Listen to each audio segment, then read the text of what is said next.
Olá, bom dia, muito bom dia. Bom dia Conectando-se ao Facebook Live. hoje, sábado, dia 29, acho, 29 de maio de 2021, né? E nós estamos aqui mais uma manhã com vocês para compartilhar da palavra do Senhor, né? Das Sagradas Escrituras que nos trazem a revelação, né? Todos os dias, aí um pouquinho mais de alimento, né? Do céu para nós.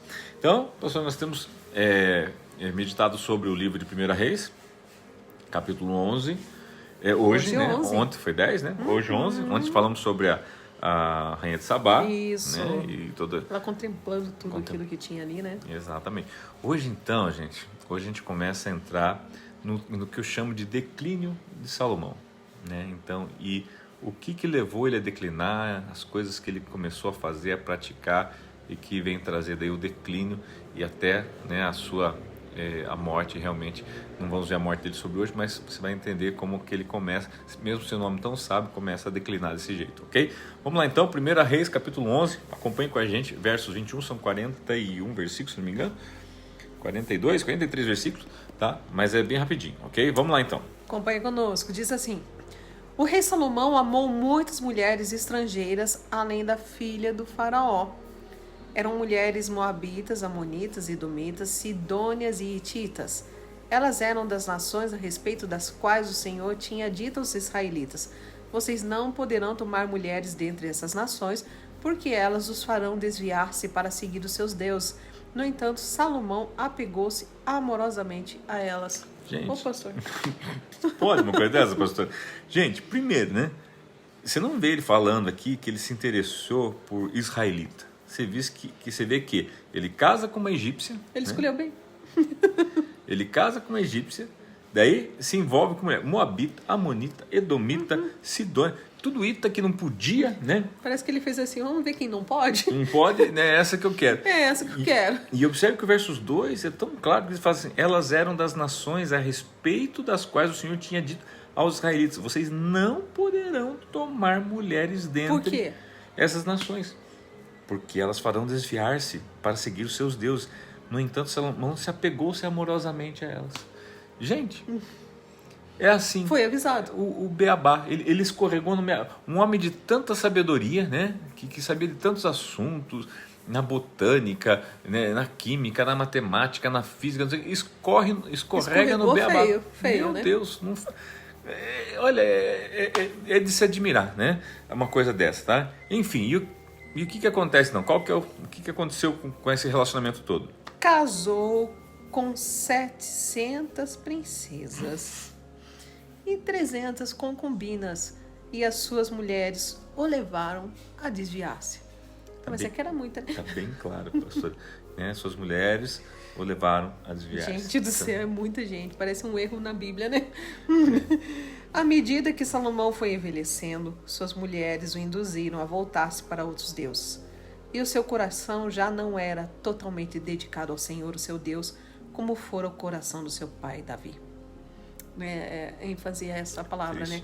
Já não era totalmente dedicado ao Senhor. Ele seguiu Astarote, a deusa dos Sidônios, e Moloque, o repugnante deus dos Amonitas. Já pensou, meu irmão? Aquele que sacrificavam crianças. Moloque era terrível, gente. É absurdo, né? É absurdo. O mesmo Salomão aqui que tinha acabado de construir, né, o templo. O templo, pois é. Dessa forma, Salomão fez o que o Senhor reprova. Não seguiu completamente o Senhor como seu pai Davi.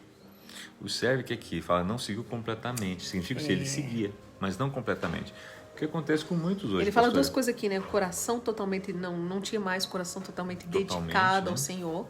Quer dizer, que nos chama a ter o coração totalmente dedicado ao Senhor. Quer dizer, Deus não quer algo parcial. Exato. Né? Ele quer por inteiro. Ele fala: amarás o Senhor teu Deus de todo o coração, toda a tua alma e todo o teu entendimento, né? É total, não é parcial. E depois e aqui ele diz: não seguiu completamente. Tipo assim, não vou seguir aqui ou ali. Aquilo que me for, né? Conveniente. Né? Conivente, né? Naquilo que foi conivente, eu sigo. Interessante que essa obra continua acontecendo hoje no nosso meio. Né? Muitos de nós queremos seguir naquilo que é conveniente. Né? Não completamente, né? Mas vamos lá, verso 7. No monte que fica a leste de Jerusalém, Salomão construiu um altar para Camus, o repugnante deus de Moabe. e para Moloque, o repugnante deus dos amonitas. Também fez altares para os deuses de todas as suas outras mulheres estrangeiras, que queimavam incenso e ofereciam sacrifícios a eles. Tá claro, ofereciam sacrifício. Ou seja, quem servia Moloque fazia sacrifício de criança. Então ele passou a fazer isso também. Gente, meu Deus, se ele não fez, as mulheres dele fez. Ou seja, ele construiu o altar para isso. A palavra do Senhor diz que o segundo estado é pior do que, né, o primeiro. Agora, olha o sentimento de Deus. Olha o que vai dizer agora. O que Deus sentiu com o tudo Senhor isso. irou-se contra Salomão por ter se desviado do Senhor, o Deus de Israel, que lhe havia aparecido 2 vezes. Embora ele tivesse proibido Salomão de seguir outros deuses, Salomão não lhe obedeceu. Então o Senhor lhe disse: já que essa é a sua atitude, e você não obedeceu a minha aliança e os meus decretos, os quais eu ordenei a você, certamente tirarei de você o reino e o darei a um dos seus servos. No entanto, por amor a Davi, seu pai, não farei isso enquanto você viver. Eu o tirarei da mão do seu filho. Mas não tirarei dele o reino inteiro. Eu lhe darei uma tribo por amor de Davi, meu servo, e por amor de Jerusalém, a cidade que escolhi. Então o Senhor levantou contra Salomão um adversário, o edomita Hadade, da linhagem real de Edom. Anteriormente, quando Davi estava lutando contra Edom, Joabe, o comandante do exército que tinha ido para lá enterrar os mortos, exterminara todos os homens de Edom. Joabe e todo o exército israelita permaneceram lá 6 meses, até matarem todos os edomitas. Mas Hadade, sendo ainda menino, fugiu para o Egito com alguns dos oficiais edomitas que tinha servido a seu pai. Partiram de Midian e foram a Parã. Lá reuniram alguns homens e foram ao Egito até o faraó, rei do Egito, que deu uma casa e terras a Hadade e lhe forneceu alimento. O faraó acolheu bem a Hadade a ponto de dar-lhe em casamento uma irmã de sua própria mulher, a rainha Táfnis. A irmã de Táfnis deu-lhe um filho chamado Genumbate, que fora criado por Táfnis no palácio real. Ali, Genumbate viveu com os próprios filhos do faraó. Enquanto estava no Egito, Hadade soube que Davi tinha descansado com seus antepassados e que Joabe, o comandante do exército, também estava morto. Então Hadade disse a Faraó: deixa-me voltar para a minha terra. O que falta aqui para que você queira voltar para a sua terra? Perguntou o Faraó. Nada me falta, respondeu Hadade, mas deixe-me ir. E Deus fez um outro adversário levantar-se contra Salomão. Rezon, filho de Eliadá, que tinha fugido do seu senhor Hadadezer, rei de Zobá. Quando Davi destruiu o exército de Zobá, Rezon reuniu alguns homens e tornou-se líder de um bando de rebeldes. Eles foram para Damasco, onde se instalaram e assumiram o controle. Rezon foi adversário de Israel enquanto Salomão viveu e trouxe-lhe muitos problemas, além dos causados por Hadade. Assim, Rezon governou a Síria e foi hostil a Israel. Gente, observe que as coisas começam um declínio, né? Começa declinando no sentido de dividindo o coração com outros deuses, com outras pessoas. Depois o próprio Deus começa a levantar outros adversários. Levanta seus adversários. Né? E aqui fala de Hadade, que era lá dos edomitas, que pensavam ter destruído todos, no fim, né? Sobrou um que correu para o Egito, acabou recebendo a filha do faraó lá como esposa, teve um filho, conta toda a história, tá? E agora ele, sabendo da morte de Davi e agora Salomão, né? No poder, ele resolve vir e ele se torna um transtorno, um problema, né? Para Salomão. Aquilo que já estava esquecido volta ali à tona, né? Exatamente. Né? Também Jeroboão, filho de Nebate, rebelou-se contra o rei. Ele era um dos oficiais de Salomão, um efraimita de Zeredá, e a sua mãe era uma viúva chamada Zerua. Agora observe que esse aqui era alguém do Salomão, alguém que trabalhava lá, né? Ele rebelou-se contra o rei, ou seja, era um oficial de Salomão. Então você veja que Deus começa primeiro próprio reduto, né? Os de fora para dentro, e agora os de dentro mesmo começa a trazer, né, animosidade contra Salomão. Foi assim que ele se revoltou contra o rei. Salomão tinha construído o Milo e havia tapado a abertura do muro da cidade de Davi, seu pai. Ora, Jeroboão era homem capaz, e quando Salomão viu como ele fazia bem o seu trabalho, encarregou de todos os que faziam trabalho forçado pertencendo às tribos de José. Naquela ocasião, Jeroboão saiu de Jerusalém, e Aias, o profeta de Siló, que estava usando uma capa nova, encontrou-se com ele no caminho. Os dois estavam sozinhos no campo. E Aias segurou firmemente a capa que estava usando, rasgou em 12 pedaços. E disse a Jeroboão: apanhe 10 pedaços para você, pois assim diz o Senhor, o Deus de Israel: Saiba que vou tirar o reino das mãos de Salomão e dar a você 10 tribos. Mas por amor ao meu servo Davi e à cidade de Jerusalém, a qual escolhi dentre todas as tribos de Israel, ele terá uma tribo. Farei isso porque eles me abandonaram e adoraram Astarote, deusa dos Sidônios, Camus, deus dos Moabitas, e Moloque, deus dos Amonitas. Não andaram nos meus caminhos, nem fizeram o que eu aprovo, nem obedeceram aos meus decretos e às minhas ordenanças, como fez Davi, pai de Salomão. Mas não tirarei o reino todo das mãos de Salomão. Eu o fiz governante todos os dias de sua vida por amor ao meu servo Davi, a quem escolhi que obedeceu aos meus mandamentos e aos meus decretos. Tirarei o reino das mãos do seu filho e darei 10 tribos a você. Darei uma tribo ao seu filho, a fim de que o meu servo Davi sempre tenha diante de mim um descendente no trono de Jerusalém, a cidade onde eu quis pôr o meu nome. Quanto a você, eu o farei reinar sobre tudo o que o seu coração desejar. Você será rei de Israel. Se você fizer tudo o que eu ordenar e andar nos meus caminhos, e fizer o que eu aprovo, obedecendo os meus decretos e os meus mandamentos, como fez o meu servo Davi, estarei com você. Edificarei para você uma dinastia tão permanente quanto a que edifiquei para Davi e darei Israel a você. Humilharei os descendentes de Davi por causa disso, mas não para sempre. Salomão tentou matar Jeroboão, mas ele fugiu para o Egito, para o rei Sisaque, e lá permaneceu até a morte de Salomão. Gente, observe o que acontece, pastor. Então agora, isso que eu falo agora, então, assim como Deus um dia se colocou contra Saul, lembra o rei Saul? Sim. Por ter desobedecido, então agora o Senhor faz a mesma coisa com Salomão.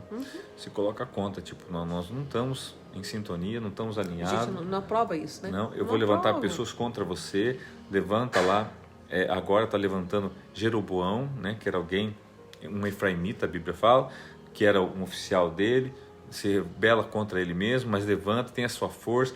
Esse homem, ele foge da presença de Salomão porque ele começa a ser perseguido. O profeta encontra com ele no caminho, tem toda aquela simbologia da capa, pega a capa, rasga em 12 pedaços, fala, assim diz o Senhor está te dando 12 tribos para você, 2 vou deixar para ele, né? Também 10, né? Também no verso 38 a gente vê uma condicionante, porque assim a gente fala assim, Deus só está tirando de Salomão, não. Se Deus... você fizer tudo o que eu ordenar e andar nos meus caminhos, e fizer o que eu aprovo, obedecendo aos meus decretos e aos meus mandamentos, como fez meu servo Davi. Aqui demonstra o quê, pastor? Que Deus não está atrás de uma pessoa específica, de um homem. Ele está atrás de alguém que obedeça.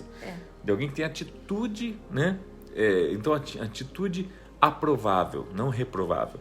Tá? Então, aqui você deixa bem claro. Tá? E ele fala, olha, eu vou fazer de vocês uma dinastia. Tá? Você vai ver na sequência que esse Jeroboão, depois aqui, acaba pisando na bola, né? Mas... você vê que Deus está procurando alguém, né, para colocar ali, para abençoar essa pessoa no lugar de alguém que já era abençoado e perdeu, né, tudo isso, que foi Salomão. Né, fala que vai humilhar os descendentes de Salomão, né, versos 39, 40, Salomão tentou matar Jeroboão, que é óbvio, né, agora ele fica sabendo que Deus é com o cara, vou matar o cara, não posso matar Deus, vou matar o cara que, né, Deus fala que ele vai ser o sucessor de Salomão, tá? E agora então, versos 41, a gente vai ver aqui sobre a morte de Salomão. Os demais acontecimentos do reinado de Salomão, tudo o que fez e a sabedoria que teve, estão todos escritos nos registros históricos de Salomão. Salomão reinou 40 anos em Jerusalém sobre todo Israel. Então descansou com seus antepassados e foi sepultado na cidade de Davi, seu pai, e o seu filho Roboão foi o seu sucessor. Então aqui, gente, a gente vê, né, que ele morre, é sepultado, e quem sucede ele não é Jeroboão, que Deus falou, é Roboão, que era o filho dele, tá? Mas você lembra que lá atrás Deus falou assim, eu não vou tirar o reino de Salomão e dar para você, eu vou tirar do filho dele. Deus, interessante que Deus, né, ele pontuou, tipo assim, não vou tirar de Salomão, vou tirar do filho dele, tá? E você vai ver isso mais amanhã, né? Quando a gente for estudar o capítulo 12, você vai ver o quão esse Roboão consegue ser o pior dos piores. Você vai ver logo de cara assim que ele consegue não se fala mais daí que de Salomão aqui, né? Não se fala mais de Salomão. O reino que Davi teve tanto trabalho para unir. Lembra que ele já era desunido lá, o do norte, do sul, ele era de Judá, tinha o pessoal de Israel lá, né? Já foi difícil, tal. Agora que ele estava unido, gente, de novo ele se separa, porque agora o que acontece? O reino do norte fica mais com Jeroboão, tá? E o reino do sul fica então, que é Judá, né, e Jerusalém ali, vai ficar com Roboão. Mas você vai ver que no começo o Roboão já vai dar uma enlouquecida, enfim, né? E vai acabar de novo, né, trazendo problemas. Mas você vai saber mais disso sobre amanhã. Que pena, né? Lições que a gente tira de hoje, muitas lições, mas dentre elas, pastoras, as misturas. Eu resumiria assim, as misturas. Deus né? não gosta de misturas. Deus não gosta de mistura. Deus deixa pra gente Com bem toda claro. razão, né? A Bíblia fala que Deus é assim, dá sim, não, não. certo. Né? Ele fala aqui de ele procura de um coração completamente dele, né? Um coração que seja completamente dele, tudo, né?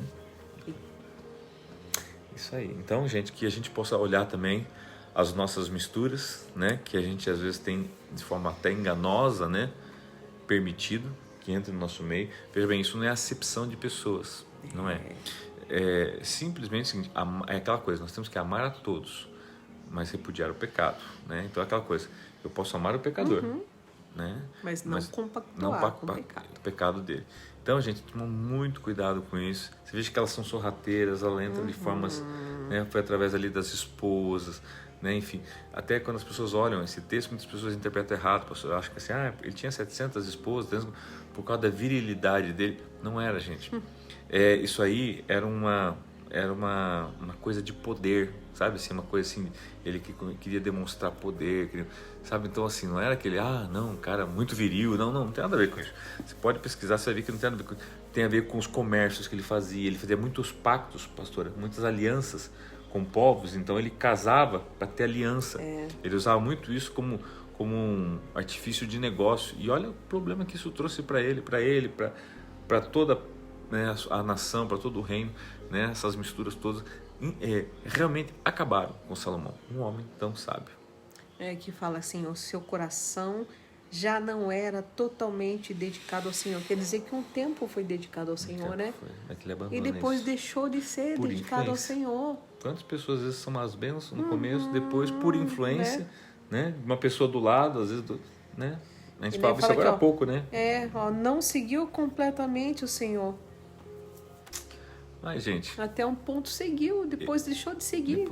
E fez coisas terríveis, né? Permitiu coisas terríveis. Quer dizer assim, cuide com a sua vida de fé. Cuide com aquilo que te trouxe até aqui. Cuide do seu coração, para que ele não se desvie. Isso aí. Tá bom? Gente, um grande abraço para todos vocês, um beijo a todos vocês no coração, vocês que nos acompanham, deixa o seu recadinho aí, tá? E até amanhã, domingo, né? Bom, aguardamos por vocês, tá bom? No mesmo horário, no mesmo canal, nas mesmas fontes aí de mídias sociais. Um grande abraço, Deus abençoe. Deus abençoe.